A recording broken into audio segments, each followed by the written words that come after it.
Político. Son las 7 en punto de la mañana.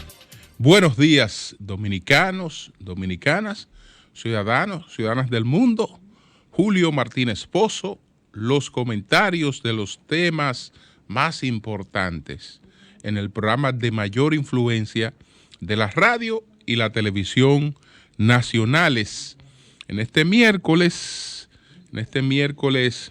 14 de octubre, año 2020, buenos días a todo el equipo del Sol de la Mañana, a la audiencia de Sol, la teleaudiencia de Telefuturo Canal 23, las de los canales 29 y 24 que se incorporan a partir de las 9 de la mañana y las personas que siguen nuestros contenidos a través de las redes sociales. Entonces, señores, vamos inmediatamente con la agenda. Déjeme ver, voy a mencionar solamente 2 puntos y dejo el tercero ahí por razones de tiempo. La respuesta del equipo técnico del expresidente Danilo Medina al discurso del presidente Abinader, la designación de un presidente en el FONPER y las preocupaciones por los activos del Estado en las empresas capitalizadas. Voy a citar estos 2 temas, pero hay otro tema ahí que estoy por tratar desde hace varios días. Entonces, señores, miren, vamos inmediatamente con esta respuesta que se ofreció en el día de ayer el equipo técnico del expresidente Danilo Medina al discurso que pronunció el pasado jueves, el jueves de la semana pasada, el presidente Luis Abinader.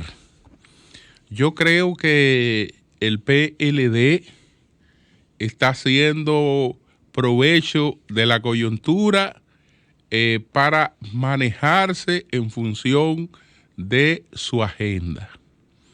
Y su agenda en estos momentos conlleva comunicar renovación. Por eso, pues, ayer el protagonismo, entonces, lo asumen en nombre del PLD y del gobierno de Danilo Medina, rostros nuevos.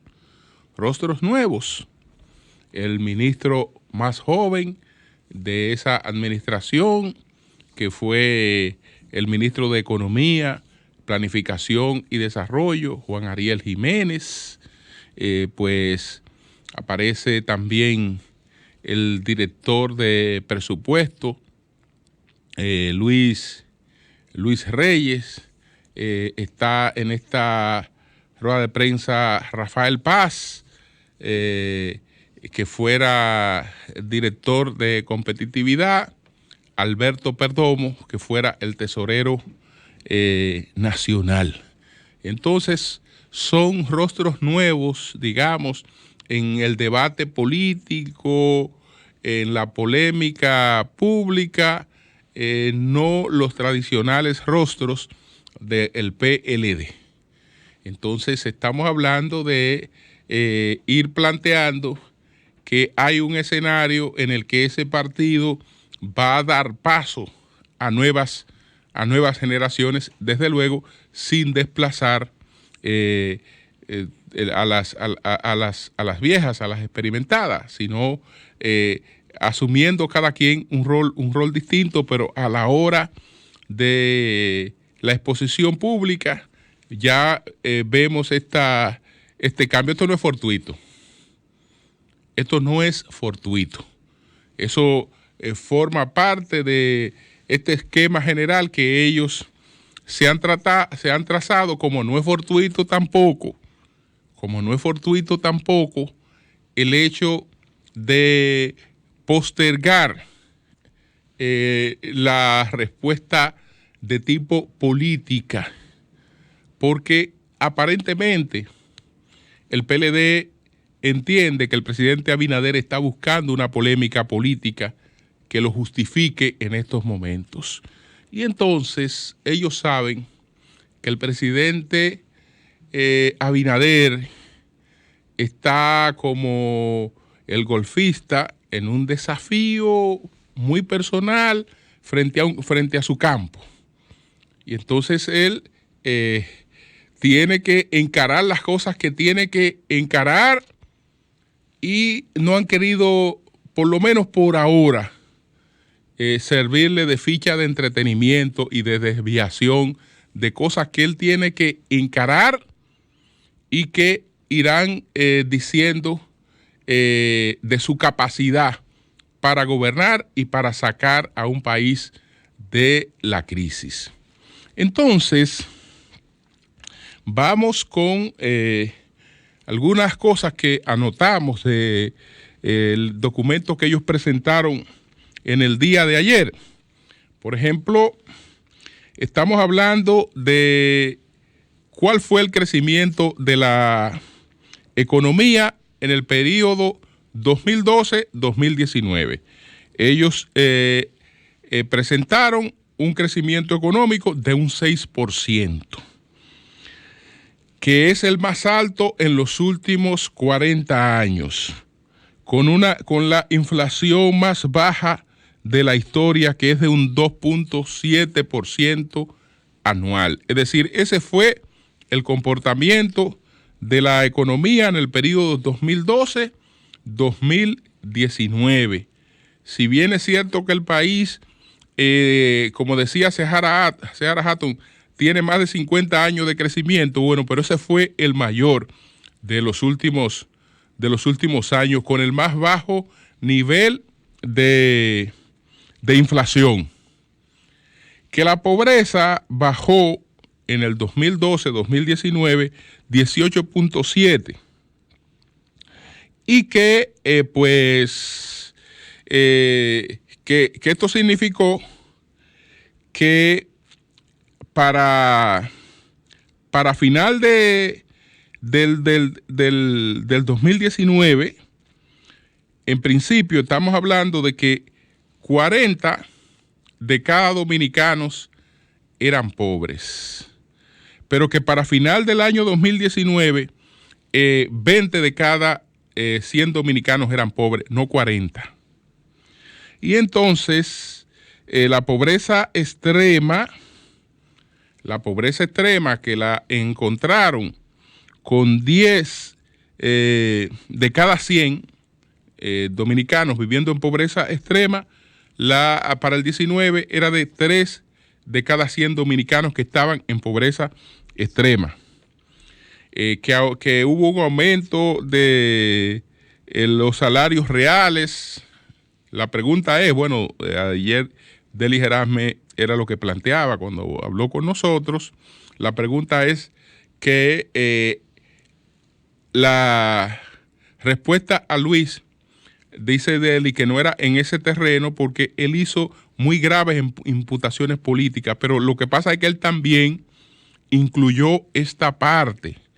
Y cuando tú evidencias que en una parte de un discurso se ha partido de premisas que no son exactas, eso arrastra mucho de las otras cosas, aunque no necesariamente la estés respondiendo, porque yo creo que ellos han decidido hacer cada cosa en función de su agenda, y lo que estimaron más atinado era una respuesta a los aspectos técnicos, a las cifras que manejó el presidente Abinader en este discurso.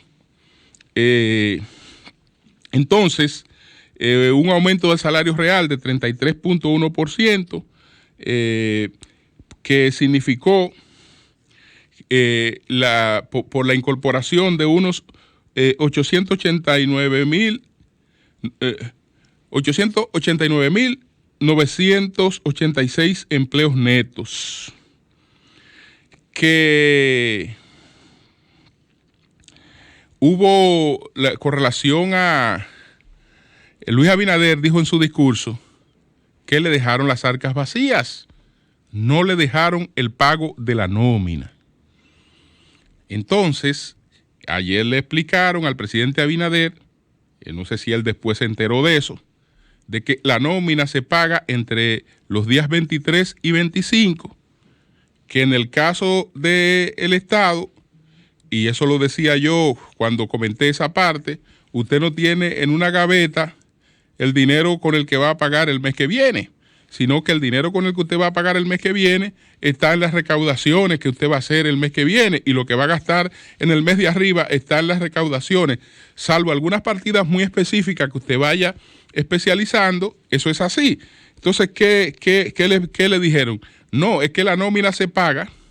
Ellos pagaron la nómina que le correspondía pagar. La otra nómina, la que le tocaba a Luis Abinader, que entró el 16 de agosto, se paga del 23 al 25 y se hace con la liquidez que aporta el cobro de el ITEVIS, que se hace del 20 al 21. Pero que como si eso no fuera suficiente y en lo que se materializaban otra cosa, le dejaron en disposición de una línea de crédito con un balance de 19,000 millones que le permitía resolver cualquier situación, además de que el dinero con el que iba a pagar su nómina lo tenía en las recaudaciones que se iban a producir con relación al ITEVIS, que así era que el gobierno lo hacía. Entonces, el tema de las reservas internacionales, que todo el mundo sabe que ha sido uno de los méritos del manejo económico del PLD, que las reservas internacionales, hasta antes que se presentara la crisis del coronavirus, y entonces tenemos que hablar de finales del año 2019, eran de 9,863 millones, que fueron esas reservas internacionales las que le permitieron al PLD, al gobierno, manejar en gran medida la crisis del coronavirus sin un impacto en la liquidez del divisa ni en la inflación. Entonces, el presidente Abinader cometió la pifia, que parece infantil, de atribuirse el mérito en su discurso, porque eso no fue un invento, eso fue un mérito que él se atribuyó en su discurso, de que él elevó esas reservas internacionales en los pocos días que tenía hasta ese momento en un 58%. Fue un mérito que no debió citar, porque eso no era producto de un crecimiento real de la economía dominicana ni de nada de eso, sino del hecho de que el gobierno había cogido prestado 3,800 millones de dólares. Como esos dólares no se pueden sacar de golpe y porrazo al mercado, porque crean un impacto que después se hace insostenible, se depositan en el Banco Central y entonces se van utilizando, pero usted no puede atribuirse al mérito de que usted ha elevado una reserva cuando todo el mundo sabe que usted lo que ha colocado ahí son los fondos de un préstamo. Es decir, él no debió hacer esa alusión. La parte que más, respalda lo que dijeron ayer estos técnicos y políticos, es que los datos que ellos dieron son datos que lo ha avalado el Ministerio de Hacienda de la República Dominicana. Y entonces ellos presentaron lo que plantea el Ministerio de Hacienda a la hora de colocar los bonos, que usted sabe que desde el principio lo planteamos aquí también, que esos bonos no se podían colocar sin un historial de la economía dominicana, y que esos bonos estaban avalados por el historial de la economía dominicana. Entonces, en el offering memorandum que presentó el Ministerio de Hacienda, pues en la página 20 está lo del crecimiento de la economía de 6.1%. Y en la página 41 está lo de la mejora en los niveles de empleo. Es decir, parte de las bondades que ellos describieron sobre la economía dominicana para solicitar prestado 3,800 millones de dólares, que fue lo que hicieron con la colocación de bonos. Es decir, que los que dijeron estas estos técnicos ayer fue lo mismo que el gobierno ha dicho en este documento, solo que hay un discurso en inglés, hay un discurso para los mercados internacionales y se pretende manejar uno distinto para politiquear aquí, no sabiendo que esa incoherencia también afecta a lo otro. Entonces, totalmente distinto a las cosas que dijo el presidente en su discurso. Entonces, bueno, yo lo dejo ahí porque hay otros aspectos que lo he tratado y lo seguiré tratando.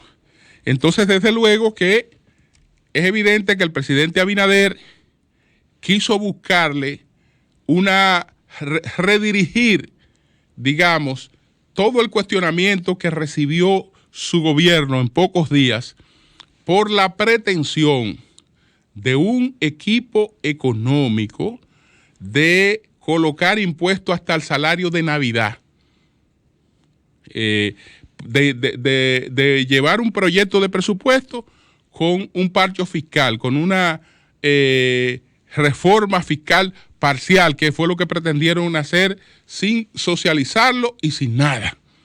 Y entonces eso motivó el repudio. El presidente Abinader no se quiso quedar con ese repudio para él y para su gobierno y trató de redirigirlo y decir, no, esto no es solo por la crisis, sino por la situación que heredé. Cuando la situación que heredó, por lo menos en lo económico, no era una situación negativa. Entonces, eso quedó evidenciado ahí. Hay otras preguntas que están pendientes de respuesta. Cuando se presentó el proyecto de presupuesto, ustedes recuerdan que mi principal enfoque no fue en el tema impositivo, porque yo sabía que eso iba a desatar por sí solo el rechazo de todo el mundo, sino que me fui a un aspecto en el que la gente no se iba a fijar. Pero para mí, lo reitero, es el mayor atrevimiento, la mayor afrenta de ese proyecto de presupuesto, es la colocación en él de los ingresos que se iban a alcanzar por la venta de activos del Estado, por la venta de patrimonio del Estado, que Pero señores, sin ningún cuidado, sin nada, con todo descaro, colocan ahí que van a recibir 89 mil millones por la venta de activos del Estado, que nadie sabe cuáles son, cómo lo van a vender, cómo le establecieron precio a eso y una serie de cuestiones. La gente, desde luego, era el detalle que menos le importaba, porque ahí me estaban hablando de cosas que yo las reflejaba en mi bolsillo y eso sí me importaba. Lo otro, yo sabía que poca gente se iba a fijar en eso, pero es una de las cosas más escandalosas que contiene esa propuesta de presupuesto, es la de la venta de activos del Estado. Eso es lo más escandaloso, que sin embargo el gobierno no ha anunciado que eso se va a retirar. Anunció que iba a retirar los impuestos, pero no ha anunciado que eso se va a retirar. Y entonces eso va a plantear situaciones de las que hay que estar muy, muy pendiente. Entonces, con esto paso al tema del FOMPER. Ustedes saben que he insistido mucho en el error que significaba mantener acéfalo al FOMPER y plantear que esta era una de las instituciones a eliminar. Era una institución a eliminar, y como iba a ser eliminada, no se le designó titular. Y lo que supimos más recientemente fue que el señor Macarrulla designó una comisión de liquidación, y aunque en esa comisión de liquidación no mencionó la CDEE, sí cometió el atrevimiento, porque es un atrevimiento, de mencionar ahí al FOMPER entre las entidades que iban a ser objeto de esa liquidación, algo que hemos advertido que no lo puede hacer una disposición, ni un decreto, ni una disposición administrativa del presidente, porque es una institución creada por ley que tiene unas atribuciones específicas que hasta que otra ley no la transfiera a otra organización, no hay medida que pueda tomarse administrativamente que sustituya esa ley. Por lo tanto, eso era totalmente inaceptable. Y advertimos, y señores, cuánto comentario, pero bien fundamentado, con la ley en la mano, advirtiendo que eso es un error. Que eso es un error. Y para poder decir, mire, yo estoy eliminando, me estoy economizando recursos, pero ¿y a quién usted va a llantar con eso? Porque no la puede eliminar, sencillamente no la puede eliminar porque es una institución creada por ley, pero que también tiene unas atribuciones que hay que establecerla. Entonces, ¿qué otra institución? Usted tendría que crear otra para poder eliminar esa. Bueno, insistí, hasta que hicieron lo siguiente. Colocaron a una persona que estaba ahí. Yo hace días que estoy buscando el decreto porque digo, bueno, no... Esa es una persona experimentada que no va a ir a un sitio a estar ahí y va a entrar por la puerta de atrás o por una cosa y entonces no va a estar ahí sin tener las atribuciones del lugar. Y efectivamente, conseguí el decreto en el que se designa al empresario José Florentino como presidente del FOMPER. Es decir, que el gobierno, que no había designado titular en el FOMPER porque el presidente había dicho varias veces que esa institución iba a ser eliminada y la mencionaba entre los méritos de las cosas que él supuestamente se había ahorrado, ha terminado pues por reconocer que eso era improcedente y entonces ya le ha designado un titular al FOMPER. El señor Florentino, el empresario José Florentino, es el queda designado presidente del Consejo Directivo del Fondo Patrimonial de las Empresas Reformadas, FOMPER. Y entonces, Josefina Mercedes Vega Valle queda designada vicepresidenta del Consejo. Ellos le ponen un artículo 3 ahí que dice que cuando el FOMPER se ha liquidado ya Florentino no va a ser el presidente. Bueno, cuando yo me muera no voy a estar haciendo este comentario. Es decir, cuando nosotros estemos liquidados, no vamos a hacer lo que hacemos. Pero la liquidación no puede abordarse como el gobierno la ha estado abordando, porque es un asunto de ley y de atributos que para sustituirlo tiene que otra ley especificar hacia dónde van cada una de esas atribuciones. Pero es una ley, solamente una ley que puede hacer eso. Entonces, muy bien, los errores se subsanan. Fíjate que ellos no le hicieron bulla a este decreto ni nada por el estilo, los errores se subsanan. Ahí ya el FOMPER no está acéfalo, está en manos de un empresario y de un hombre con un historial reconocido, como es el caso del licenciado José Florentino.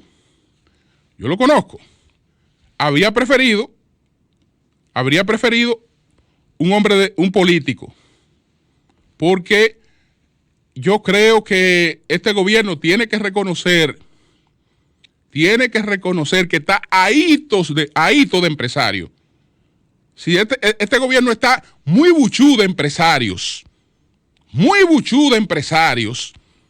y eso no es bueno. Eso no es bueno. Yo creo que la conducción del Estado y de las cosas del Estado es para políticos, aunque tengan algún tipo de participación los empresarios, pero este es un gobierno de un alto perfil empresarial. Por eso es capaz de llevar al Congreso tipo de propuestas como la que llevó en un proyecto de presupuesto caracterizada totalmente por la indolencia. Por eso, porque falta peso político realmente para equilibrar las cosas. Entonces, bueno, hay un empresario ahí que está a cargo del FOMPER. Ya no está acéfalo. Pero yo espero que ese empresario, ese amigo empresario, esté ahí para velar celosamente por ese patrimonio, por el patrimonio que representa el FOMPER. No para cumplir con los planes de que ya esto está en una comisión de liquidación, que esto ya tenemos calculado lo que cómo que esto se va a resolver, porque incluso tenemos el descaro que hemos puesto esto en el proyecto de presupuesto, lo que va a ingresar por ahí, es decir, que ya nosotros tenemos eso amarrado. Ya tenemos amarrado lo que va a ingresar por ahí. Entonces, si Florentino se va por ahí, lamentablemente va a fracasar, porque eso no lo va a aceptar la sociedad dominicana. No lo va a aceptar. Y dudo que, aunque haya un dominio de un Congreso, eso pase. Eso pase. Justamente, hay una publicación que hizo ayer, una publicación que hizo sobre ese tema Julio César de la Rosa Tiburcio. Ayer en Twitter, él publicaba cuáles son los beneficios que ha reportado, los beneficios netos que están reportando las empresas del FOMPER. Vamos a ver, él publicó ayer los beneficios netos. Entonces él decía en su mensaje: las razones por las que me opongo a la venta de las acciones de las empresas reformadas han dejado beneficio por más de 50,000 millones y la pretenden vender en 95,000 millones de pesos. Presidente Luis Abinader, le pido que desista de eso. Y ahí él presenta cuáles son los beneficios netos que han dejado cada una de estas instituciones. Yo espero una reflexión con relación a ese tema, que repito, fue el mayor descaro de ese proyecto de presupuesto, junto con las otras cuestiones a las que la gente sí atendió porque le daban directamente en el bolsillo. Entonces, algunos datos que ofrece en su último informe la Comisión Económica para América Latina sobre el tema de la pandemia, que decía yo, bueno, pero un líder que tiene en sus manos la bandera de una crisis, que esa crisis tiene todas las justificaciones que le permiten dirigirse a la nación, buscar la unidad de esa nación para enfrentar esa crisis, si asume la bandera de politizar esa crisis, desde luego que no va a conseguir el efecto de sacar a ese país de una crisis, porque los datos que explican esta situación, que no es local, avalan realmente un discurso político serio sobre la crisis y sobre las propuestas para enfrentarla. Entonces, ¿qué dice este informe ejecutivo? El informe de la CEPAL, que yo nada más me voy a ir a la parte ejecutiva de este estudio. Vámonos a la parte, al resumen ejecutivo.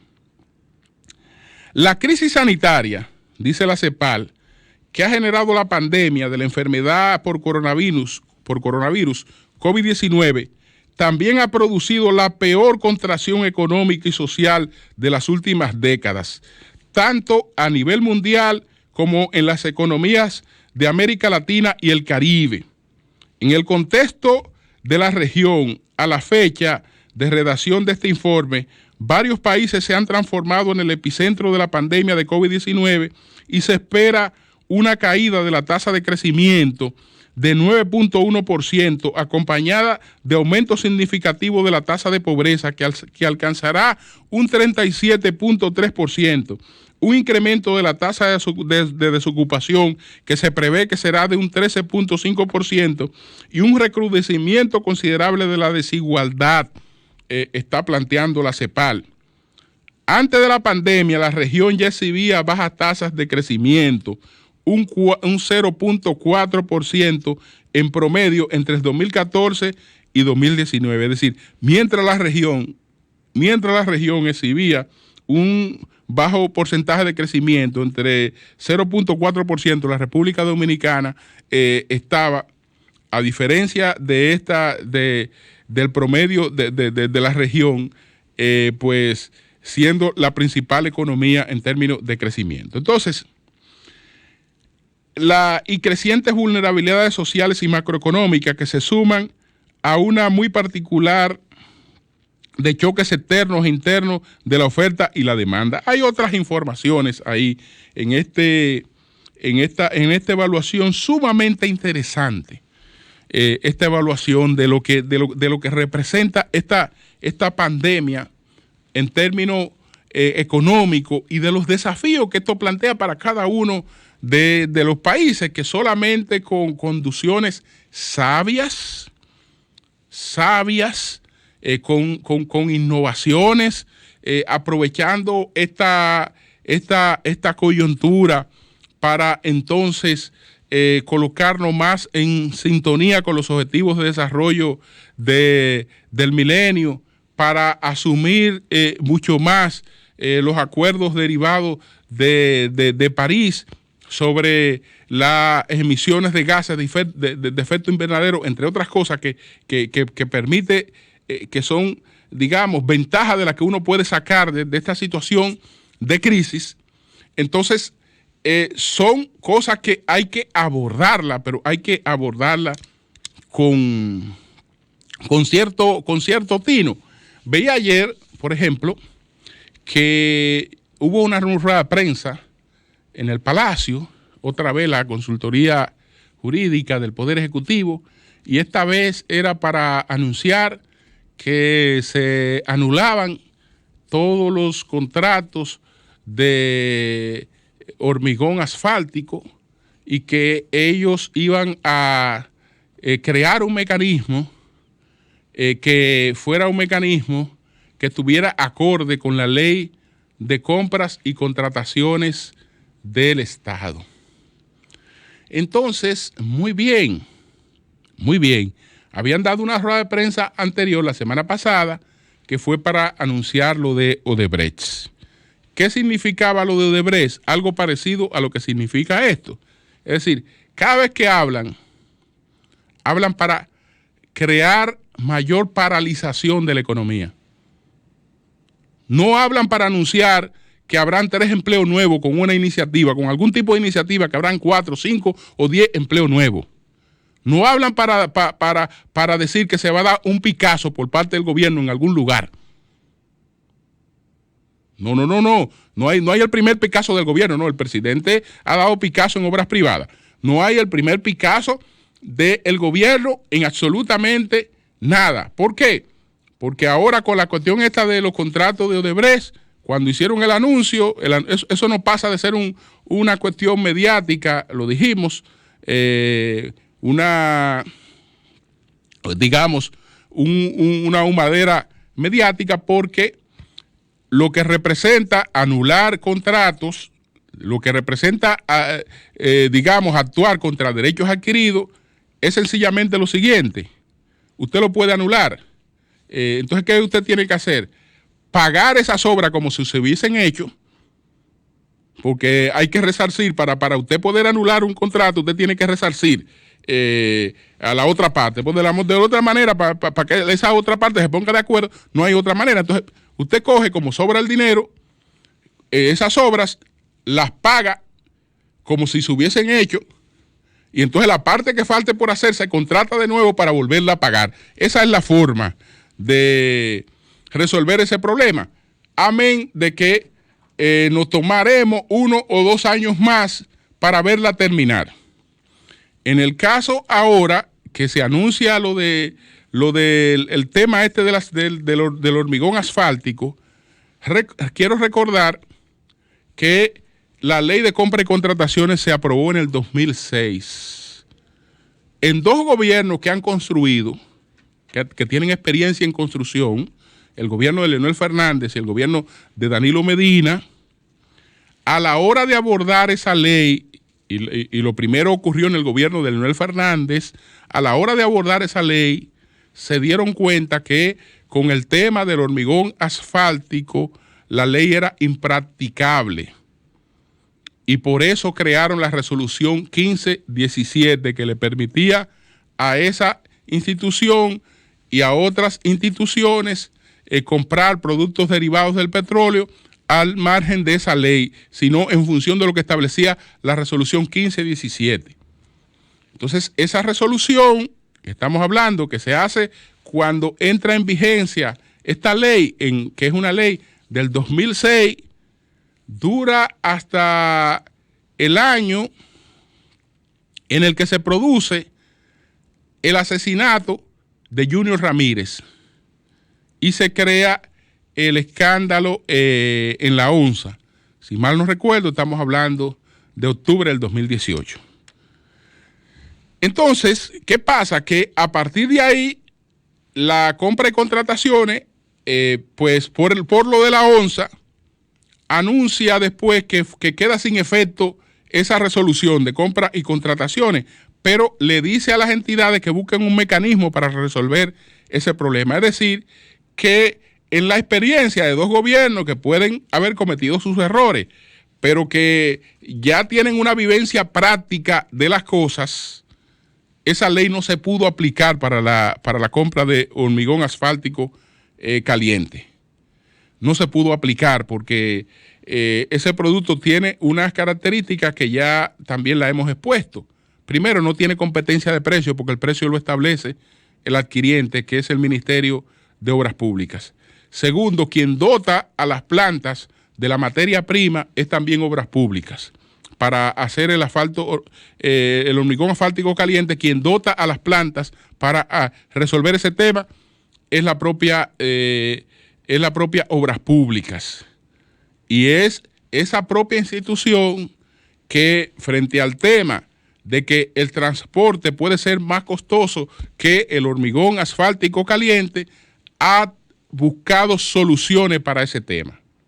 Entonces, gente que no han puesto ni una yagua, no han colocado la primera yagua, ignorando la experiencia vivida y toda una serie de cuestiones, anuncian que no, que ellos van a llevar eso a los mecanismos de la ley, etcétera, etcétera, etcétera. Entonces, esperemos. Ya vemos que para hacer una casita de zinc y de madera con piso rústico, el pliego no lo brinca un chivo. El pliego de condiciones para hacer, y vamos a esperar el pliego para esta cuestión. En definitiva, se va a ir el tiempo y para ver un bloque o un metro de asfalto cúbico colocado, nosotros vamos a tener que apelar a imágenes del pasado, porque vamos a tener que desacostumbrarnos en el tiempo a ver ese tipo de cosas, de lo que vamos a durar para que puedan aplicarse. Cambio y fuera.